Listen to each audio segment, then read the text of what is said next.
maybe cheer you up, add some humour in. I would say some jokes, but I'm not sure that's going to happen. But just chat about football because we're all missing it so much. I'm delighted that Frank Wilson, David Richardson and Jody Brown join me once again on a Monday night. Good evening, guys. How are you? Very good. We all are, I think. Yeah, well, Jody, you're better than all of us. What are you drinking? What is that? Is that a Cosmo? What is it? It looks like a cocktail. It's Vimpto Remix. Okay, we'll take your word for that. I thought it was some sort of rosé wine or something. I don't know, but they don't drink rosé wine and Deep Essex Ben, do they? No, There's one of those little umbrellas in that. Right, so we're all good. Yeah, that's good. We've established that. By the way, do get your comments into us on the show across social media. We'd love to hear from you tonight. Absolutely love to. Let us know if you're a player or manager, how you're dealing with this situation. It continues to go on with no football. And I don't just mean if you're a manager and a player and you obviously are missing playing football, that's hard enough. But there's just no football out there. And quite a few people this weekend have said to me, I'm really struggling now, the fact that there is just no football on. And obviously it's a difficult situation because not only are we in lockdown and we're having to stay in, but there's no football on for us to watch. And I know there's plans that the Premier League might start and the Championship and League One and League Two behind closed doors. And Frank, you almost want that, don't you? With the situation where you can tell that people now are starting to lose a bit of focus on this not breaking the rules. You really need something to keep people indoors. Yeah, you do. And listen, for us football enthusiasts, then obviously that will be our fix. But I've got to be honest, I've quite enjoyed watching some of the old games. It's been nice, because other than sort of being busy and going on YouTube at work and looking up games, I'd sort of forgotten some of the games that they've been broadcasting on telly. And I've even watched your mob a few times, Ben Redding. I've watched some of the Championship playoff games. And don't do that. It's been enjoyable. I've got to say, I've enjoyed it. It's nostalgic. It's been nice. I can tell you as a Reading fan that none of the playoffs were ever any good for us because we are hopeless in them. Ever since we lost to Bolton in the playoff final in the early 90s, we've been horrific, although Swansea was a blinding game. Right, we're not here. Let's just put this out there now. We're not here to do, to debate again about whether football should come back or anything like that. We're doing these shows at the moment because it's football content and it's something that you can get involved in. And we are a group of friends chatting about football because it's what we miss and it's what we miss doing. So that's what we're going to do tonight. And we've chosen a topic this evening. Jody gave me a really good idea for another one, which we'll park for next week, involving an all-time England 11. We need a bit of preparation for that. But we've chosen tonight to talk about formations because I love this is a pub subject. If you go back to however many years you want to go back to that, I know people don't drink as much allegedly now, but this is a proper pub subject. Formations. Isolation's getting to you, Ben. Yeah, is it? Yeah. Well, no, I mean, talk about Gen Z and all that kind of stuff. Not drinking as much anymore, but this is a really good one. Formations. You guys, Frank and Jody, obviously more than myself and David, managers, coaches. This is something that you deal with as part of your profession.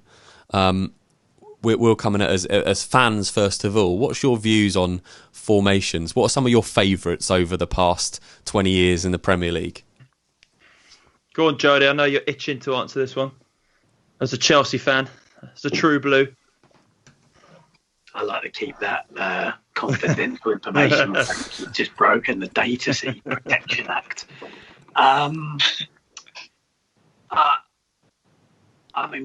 My preference throughout my coaching career has always been to try and get more midfielders on the pitch. So back when I first started out, everyone was 4-4-2.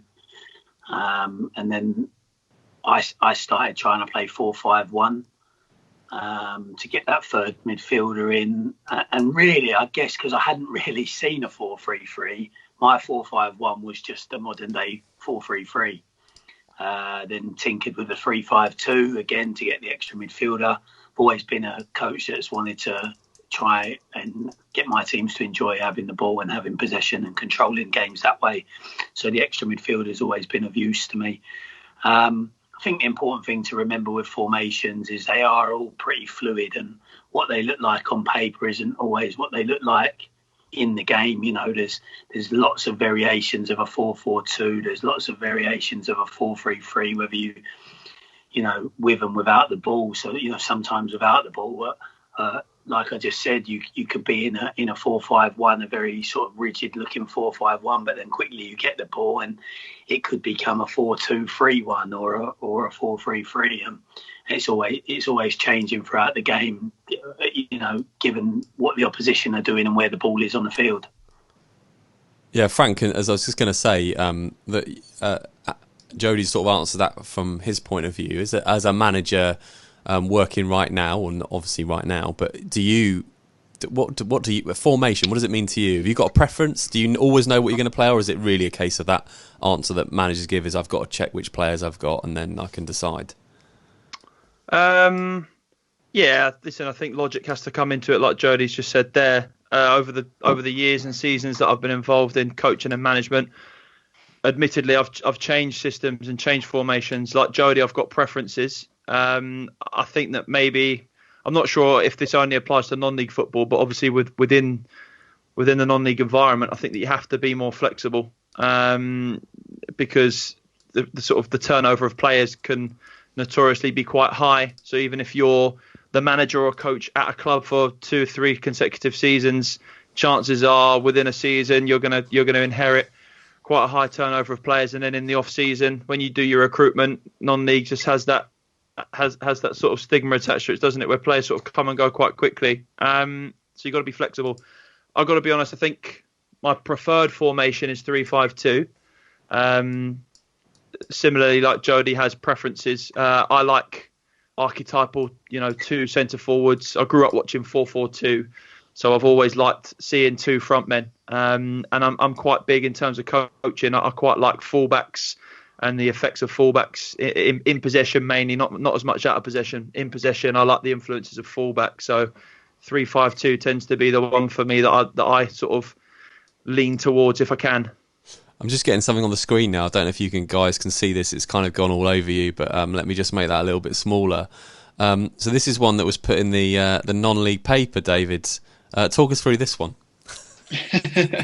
This is last year, I think. I think that maybe shows our tactical naivety. I think that's interesting hearing Jody and Frank talking about maybe the changes of formations over the years, or maybe the change in formations in non-league. I think as part of the reports we file for the paper on a Sunday, we always have to put in a formation, and often it can be difficult to sort of almost decipher what the formations are. And I imagine any sort of managers or coaches that have possibly been at the same games as us and then look at the formations might be surprised at what the outcome is. But like Jody said, I think they do change throughout a game with or without the ball. I think it's rare nowadays in non-league to see a sort of traditional 4-4-2 or maybe even 2 up front. I can't really recall seeing many teams playing with 2 up front last season. I think maybe Sutton did it. Yeovil played sort of a narrow midfield diamond and then had 2 up front. But not many tend to go that way really now. Yeah, I love I used to love it. I had a period where I watched Reading. We played a diamond in midfield. I loved the diamond in midfield. I thought it was really good. Like going back to Jody's point about sort of midfield players and dominating the midfield. I think, I don't know, every football fan's different, but you get a diamond in midfield and you get some really decent midfielders that are comfortable on the ball and play that formation. Then going back to David's point as well, you can then bring in a couple of strikers. I find that quite an exciting formation to watch. But when you Jody, when you think back to obviously over the last few years, I guess you don't really put any thought into that as a manager, and I hope I'm not being disrespectful here, but as far as I want to be really exciting and play this sexy kind of amazing football, when it comes to, I'm not just saying just non-league, but it's more about being effective. You're not thinking about, from a fan's point of view, this would be beautiful on the eye. No. I perhaps a weakness of mine. One of my flaws has been that when I'm in charge, when I'm the manager, it's obviously very different when you're the coach or the assistant. But when I'm the manager, I've always wanted to produce an attractive brand of football, and I think that I have developed that reputation at most clubs that I've been at. Sometimes it's been to my detriment because I've lost games, or the success hasn't come as quick as it could if I was producing more low risk, more sort of functional football. But I've always wanted to have possession. Like Frank said, I've always looked at my fullbacks as attacking players as opposed to defensive players. Obviously, they've got to be able to defend, but you want them to be heavily involved in your possession and your attacking play. I've often played with some form of a number 10 as well, that some people would have deemed a bit of a luxury. Obviously, the best ones defend and work hard as well, but they're not always easy to get. So no, I've not been a manager that's been hell-bent on results, and perhaps that's a weakness. Obviously, I want results, but I've had my own process, and that's normally involved trying to produce an attractive brand of football. And I think most people that have been around me would agree that is something I've done. And like I reiterate again, it sometimes costs me results.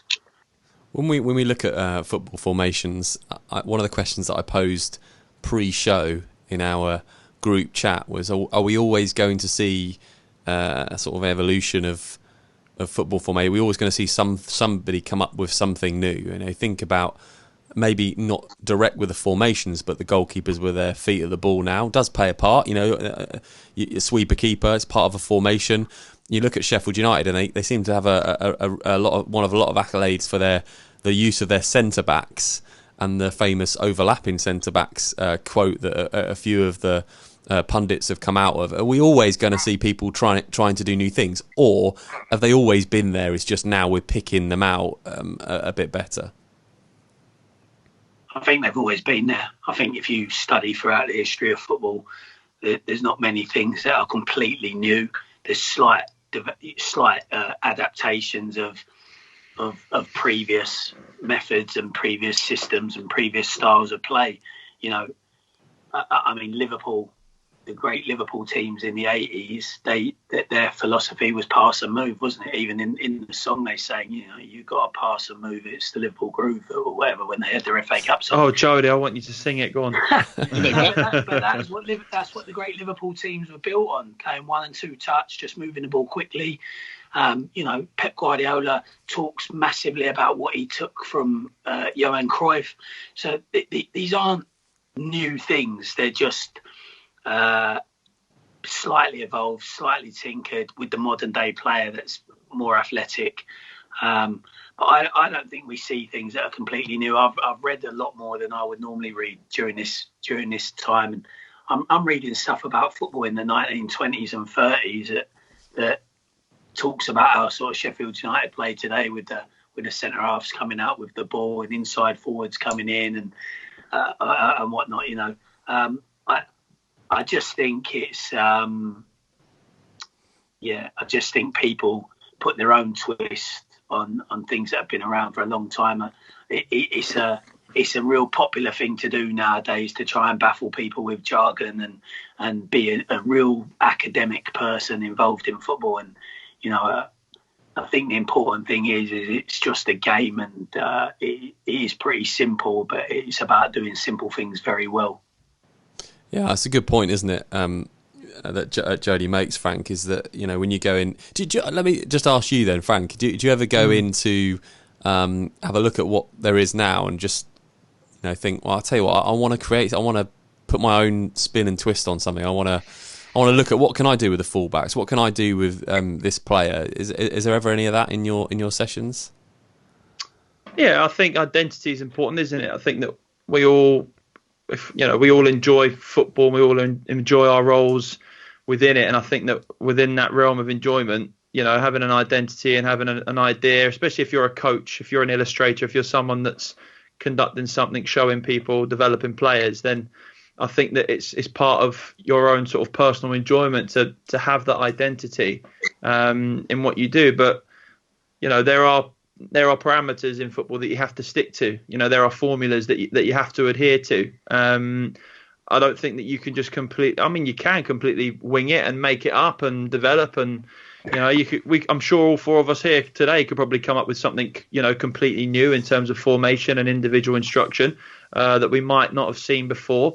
But ultimately, to be successful at the game, there are sort of certain, like I say, parameters to it that you have to really adhere to and follow. But you can be flexible with it, and I've certainly done a lot of that myself. David, how's your football history? I'm talking particularly back in the late 90s, maybe sort of 97, 98, 99, 2000, that kind of period. Is it okay? Can you sort of recall that period? I hope so. Yeah, I think what you're getting at is probably the evolution of tactics and things like that as we've seen over the years. Jody sort of touched on it there about in sort of the 1920s with sort of doing what they do now at Sheffield United. It obviously used to be that formations were 2-3-5. Obviously nowadays it's the other way around. You look at the sort of the false nine and things like that. How that's developed. So I think probably Pep Guardiola at Barcelona with Messi used it a lot with him, and then the sort of Spain teams of the sort of 2010s, 2012 Euros. I think Fabregas played up front in the Euro in the 2020. What was it? 2012 final. What was that? The Euros. They're just showing off when they did that, weren't they? They were just Fabregas up front. Yeah. No, David, I wanted to ask you more specifically because, and this is just about formations and players, just between friends. I put in the group yesterday that one of the best for 4-4-2, you'd never beat a midfield of Beckham, Keane, Scholes, and Giggs, and that was on the back of Jody telling me that Scholes wasn't in his all-time England 11, but we'll come on to that. Well, I'll let him off for that at the moment. So you got Beckham, Keane, Scholes, and Giggs. And then Jody put in the group, yeah, but what about Arsenal? He put Overmars, Vieira, Petit. Okay, I could probably stomach those three, although I don't think they're as good as the United three. And then he put Merson / Parlour in place of Giggs. I was like, what even is that comparison, Jody? Do you want to talk us through that? Paul Merson was an exceptional footballer, technically gifted. But Ryan Giggs, though. Yeah, but Merson would have played on the right, so he was taking Beckham's place. Oh dear! Seriously? I also, you're choosing which parts of that text message to use here. I also mentioned their invincible midfield, which was Vieira, Gilberto, Pires, and Ljungberg. So that was a very good midfield. And I also mentioned Chelsea's midfield of Ballack, Makelele, and Lampard. So there have been some good midfields in the Premier League. But yeah, like I said at the time, your Man United one probably was the best 4-4-2 midfield. Can I just say, I've got to say this because it doesn't come up very often in the shows that I would do in the football circles, but when we talk about the invincibles of Arsenal, and I know that Pete's an Arsenal fan who's on our show, I mean, right, we need to make a distinction here between everyone bangs on about that Arsenal team that were invincibles. I think they drew most of their games. They just played for the draw, didn't they? They draw about 50% of their games. Not sure they ever played for a draw. I just don't think that's been their philosophy. Certainly not in that era. But yeah, I think you have to respect Ben. Being unbeaten is quite a feat. And unbeaten when the Premier League was good. Yeah. When Man United were great, Chelsea were great, Liverpool were winning Champions League from 5th or 6th place in the Premier League, and it was a far better, more competitive Premier League than what we see now. Imagine the great Virgil van Dijk having to deal with Bergkamp and Henry. He faces players like that maybe once or twice a season now. Back then, you had Torres and Gerrard as the 9 and 10 at Liverpool. You had Drogba, Johnson. At Arsenal, you had Bergkamp and Henry. It was a far better Premier League, far better. Just going back to that formation thing, and whilst we're talking about the Premier League, we say that these ideas have been there. Is it fair to say that someone like Mourinho, when he came over, really sort of put that 4-3-3 in, didn't he? Really sort of looked at that midfield. You mentioned Jody a few times, and I know Frank's sort of slyly mentioned you're a Chelsea fan, but there were likes of Lampard, Ballack and Essien, and then you've got the Makelele and Essien, that sort of little role they had that really created that in the Premier League era. I'm trying to think if we saw that holding midfielder in a 3 before Mourinho first came in, and I can't think back to too many times where we would have done. No, I think English football for the 80s and 90s was largely built on 4-4-2. From what I know, I'm sure there were specific games where teams put an extra midfielder in, maybe away from home and stuff like that. But most teams were built on 4-4-2, occasionally going to the 3-5-2. But it was almost deemed revolutionary, sort of when Hoddle started doing it with England, and he did it a bit at Chelsea as well, Hoddle, when he got the job from Swindon. But I think the reason the position got named the Claude Makelele position is probably because it was new. It was new around the world, and having an out-and-out screener, a holding midfielder, a pivot player, whatever you want to call it, it was quite a new concept during that era. So yeah, Mourinho probably was the person who started using it successfully in the Premier League. Joe, did you think it? Sorry, Ben. What I was going to add to that and say is, do you think that tactically that's because it was more defensive formation? It was more about transition. It was more about defending, counter-attack football. Which again, if you look at 4-4-2, that archetypal system that we've all grown up looking at and watching in England, it's not the basis of counter-attack football, is it at all?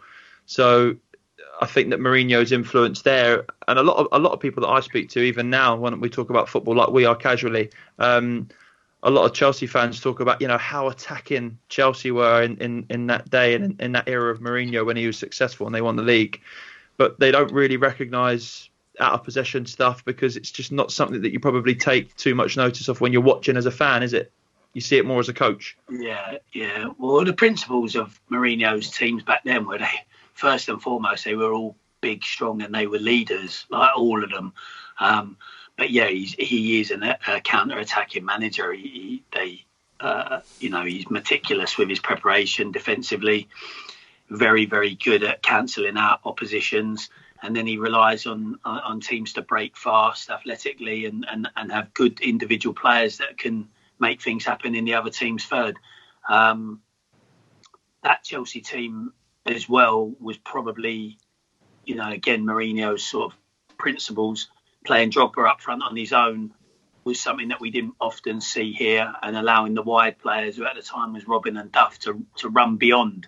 So it wasn't a false 9, but it was a 9 that occupied centre-halves to allow wingers to be the players that ran in behind and got the success, or a number 10 to run in behind and get the success. And then the evolution of that was with what we saw with Pep and Spanish teams with the false 9.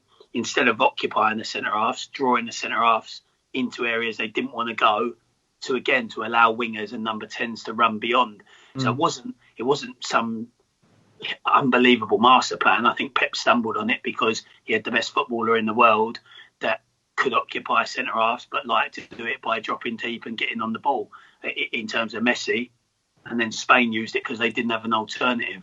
And fortunately, it works. Sometimes that does happen. Sometimes formations and systems, you fluke it. Like Frank touched on earlier, sometimes it's just the personnel you've got available making the most of it.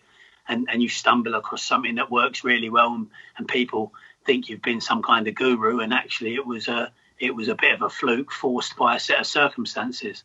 And interestingly, there's always a link to it. You mentioned Mourinho, who obviously learnt off the late Bobby Robson, and I remember back in actually BBC repeated this recently, but 1990 England played Germany, and they'd switched to a 3-5-2, if you like, and actually the use of those, I think it was Pearce at left back. I'm trying to think who it was. It was Stephen, was it, or Parker at right back, the right wing back. So they'd actually made that switch to allow them to get forward more, which you see then that Mourinho under Robson, and then Mourinho comes in and does something very similar. So obviously people are influenced by their great mentors of the past. Another thing just to mention on formation, Liverpool I don't want to keep praising Chelsea because this won't be good for us with Jody smiling about Chelsea being the starters of all these things.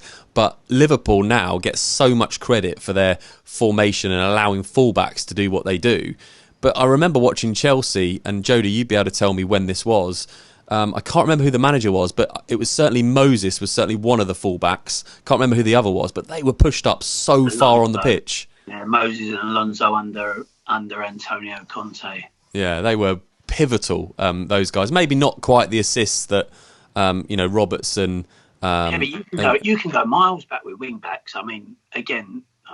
But these were fullbacks. That's why I just want to make that point. They were fullbacks, weren't they? Conte went to a 3-4-3. Yeah. Chelsea was struggling, and he changed overnight to a 3-4-3, and that's when they went on their long unbeaten run and ended up winning the league. But it was the change from the 4-2-3-1 to the 3-4-3 and converting Moses into a wing back, which was a big part in their success. But I mean, again, I don't want to keep banging on about Chelsea, but you go way back to the early 90s with Petrescu and Lasso as wing backs. I mean, Petrescu was a right back who scored like 10 goals, 10, 15 goals in a season one year. I can't remember the exact figure. And Lasso was one of the first wing backs that we saw in this country, really. So again, it just brings back to, I don't think these systems are new. I don't think they're new. I just think things evolve and things go in a bit of a cycle. And you're even starting to see some teams go back to the 4-4-2. Leicester won the Premier League doing it. Burnley do it very successfully, and to remain in the Premier League with probably very, very limited resources comparatively. And we're seeing it more and more. I wouldn't be surprised if you see some top clubs. I think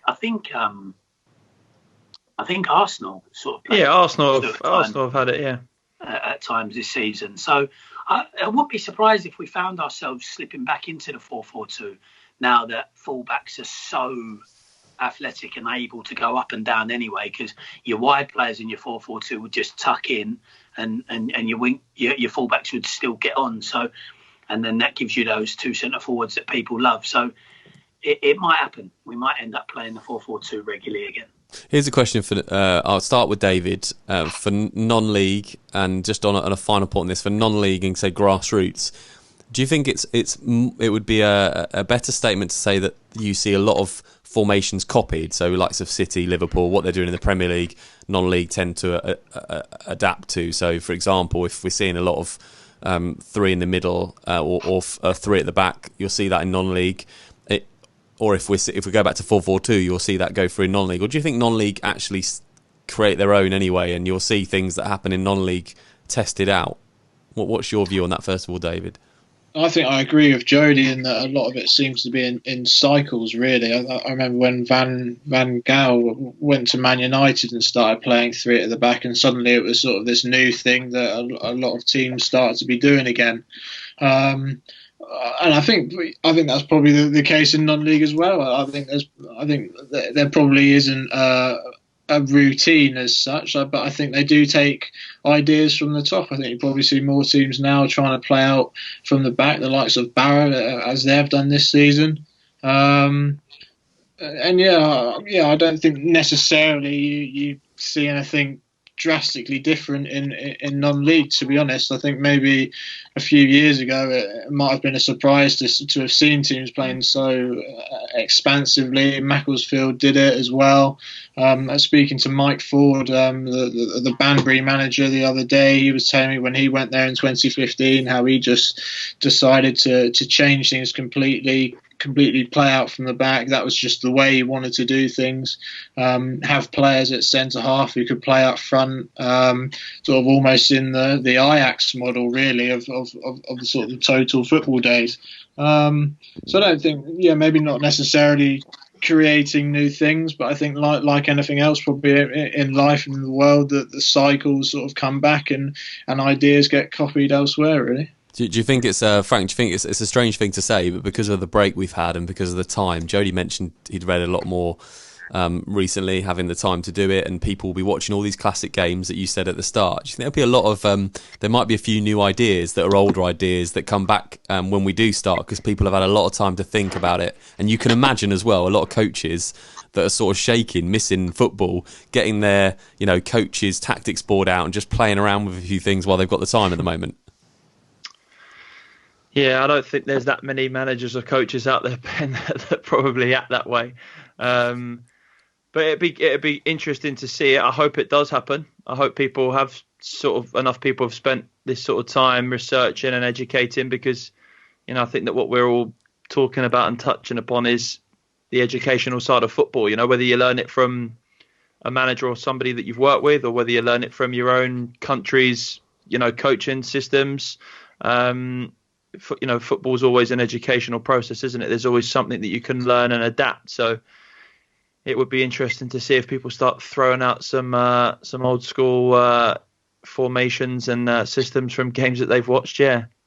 It's just an interesting thing from another book that I was reading, a Pep Guardiola one, looking at his first season in Germany. So when we talk about all these formations and what we think a formation is, he used 26 different formations in his first season in Germany. Wow. The great Pep.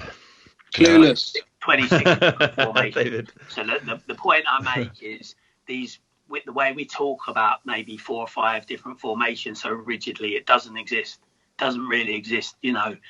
Whether you play 1 at the base of midfield or 2 at the base of midfield, or whether you play your wingers very high or whether you play them inverted, there's so many different fluctuations. And like I say, he used 26 in one season. Right, final thoughts, because we've got to the half-hour mark today for this show. And don't forget, do get your comments in if you've got any views on formations, maybe just your favourite one or your favourite team that have played, whether it's non-league or in the Football League or in the Premier League or around the world. Then let us know in the comments. Get involved in the debate tonight. Final thoughts. You get one choice of a formation. I'm going to start off. I love a diamond formation. I think it's great. Can play really attractive football with it. Jody, what would your formation? It doesn't have to be as a manager, just in general as a fan. What your favourite is? I think if you can get any player and you're not constrained by a budget, I'd go 3-4-3. David? I like seeing a 4-3-3, just with traditional wingers that will take people on and get crosses into sort of a decent sort of big centre forward. Quite like seeing that busy midfield that sort of rats around. Probably similar to what Liverpool are doing now, to be honest. Frank? I'll go Italian and stick with a 3-5-2. Oh, do you remember the days of the Italian football that was like on Channel 4 back in the day? Yep. Yeah. No. Italia 90. Yeah, Italia 90 was probably the best World Cup. That's a whole other conversation. I tell you what I think we'll do is, as we wrap up, let's next week have a look at that conversation that Jody and I were talking about yesterday in the WhatsApp group. All time England 11. If we get them in, we'll get them in. We'll make an agreement to get them in for Friday, and then we'll get them on the screen as well. Your all time greatest England 11, and just the link there. I do love a link on a show, is formations. You can choose anything you want, so they might all be different, but you just got to choose your 11. But obviously David needs to be better than that non-league paper one we put up earlier on. So I don't know what was going on there. Before that, Ben, if any, obviously for all the listeners tonight, it'd be good to see what the listeners' favourite formations are, and then mix the teams. So if anyone agrees 4-3-3, 3-5-2, post it up on online and see which players they fit into those systems as well. Yeah, we'll organise some sort of see how many times Scholes gets in it. Every time for me. So I tell you now, he'll be in there for mine. Although actually, I've got to agree with Jody. Not for me. No, not for me. Nah, never seen it. Never seen the hype. I just don't get it. That's just my opinion. He's very good, but you're talking about the greatest England 11 of all time. Think of the players you're leaving out. Paul Gascoigne, does he get in? One of the things I would say just on this, and we will have this debate next week. Hopefully, it's just just testing the water for it. But I think Scholes in the Premier League would get into my greatest Premier League. In the Premier League, is absolutely magnificent. But in an England shirt, Jody, you make a very good point. Actually, what are you judging it on? Are you judging it on the player, the complete package from beginning to end of career, or are you judging it on the performances in an England shirt? Because no, the player. the player. Okay. Scholes was good, but he was very good. But Paul Gascoigne was special, and then you've got to look at people like Steven Gerrard, who's been an exceptional all-round midfielder. You've got people like Glenn Hoddle, Brian Robson. Yeah, Matt Le Tissier. Unbelievable. Some unbelievable midfilders. Matt Le Tissier, he's got to be the most overlooked player. Scholes never really had a position. What was his position? No, obviously as he grew on, he was. Was he a forward? Was he a 10? He was a deep line playmaker. He was just slow and got booked a lot. No, his vision passing. He's a great footballer. He's a great footballer, but he just don't get my best ever England 11. Can I just make? I think there should be just one for anyone watching that wants to take part in this. What Frank just said was very important. When we're talking about England's greatest 11. Has to be their influence for England, surely. Yeah, but a little bit weighted to that. But you can't choose. Matt Le Tissier he didn't play for England, did he? No. You chose Matt Le Tissier. Yeah, he just said Matt Le Tissier. He did play one game, but you can't have him in your all-time all-time greatest England player, one game. But for me, better than Scholes. Oh, you're talking right. We're going. That's it. Go and watch Matt Le Tissier's highlights playing for a terrible team. Right. And go and watch all the goals he scores where he flicks it over somebody's head and volleys it in the top corner. And then show me one of Scholes's. Honestly. Seriously. Just go and do it. Scholes is a midfielder as well, though. Some unbelievable things in football. Paul Scholes. Some of his unbelievable. From outside the box. I can name you. Yeah.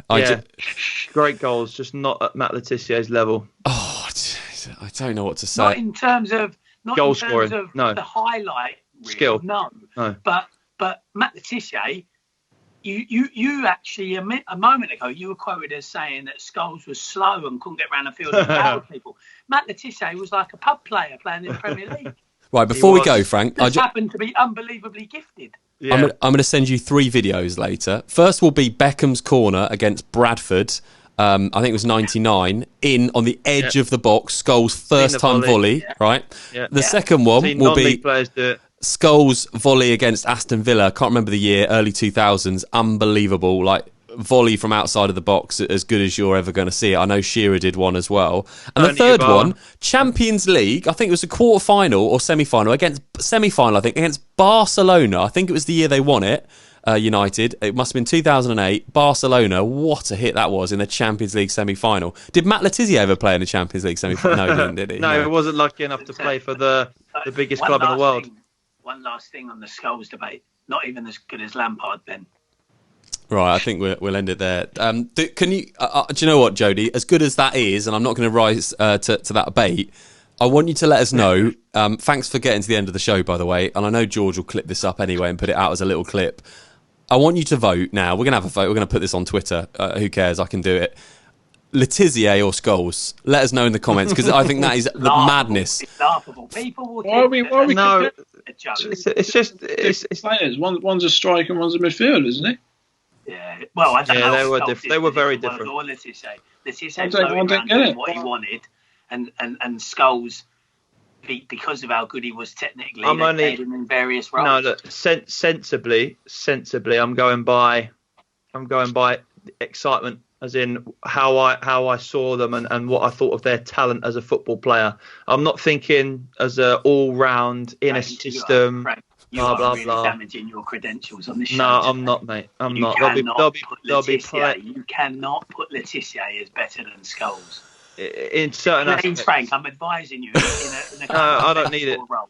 I don't need it. A mentor role for your career development. Don't publicly say that Le Tissier is better than Scholes. Don't do it to yourself. I stand by it. I say it. There. Eric Jemba Jembo. Let's put him in there as well. Better than Makelele. Right, that's enough. Guys, thank you. Frank, Jody, David, thanks. David's just keeping a straight face there. He's like, I'm not getting involved in this. Thank you. Thank you so much for watching tonight. Next week, we're going to do our greatest England 11, which is going to be some show. Don't miss that next week, next Monday, 8 o'clock. Leave your comments in, as we said. We'll get a vote going on as well for that. Thank you for watching. Have a great week, and don't forget to check out Coach's Corner on Wednesday night at 8 o'clock with Charlotte Richardson. Until then, thank you and good night.